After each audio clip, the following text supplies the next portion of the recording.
না যে ক্লাবে আমি এসেছিলাম বা আমার বিচার হয়েছে এরকম কথা তোমার বাবাকে বলিও না। হ্যাঁ বাপ।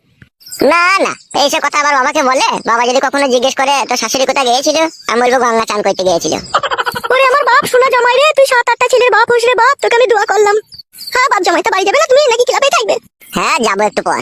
আচ্ছা বেশ বাবা, ঠিক আছে, আমি বাড়ি চললাম। হ্যাঁ বাবা। হ্যাঁ হ্যাঁ শাশুড়ি মা যাও।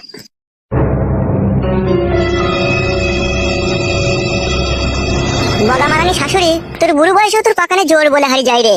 এই বয়সেও তো সাঁতার টেনে নিচ্ছিস। এদের বড়া জন্ম থেকে টানাই স্বভাব সাঁতার, ওই জন্য এরা টানতে পারছে।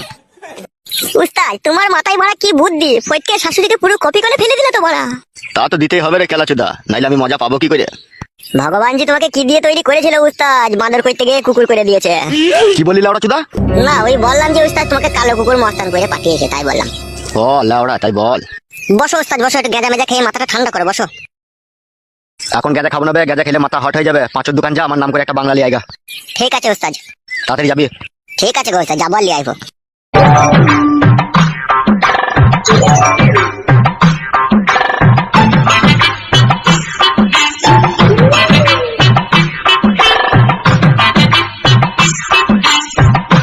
ভেতরে আসতে পারি উস্তাদ? আয় আয় আয়।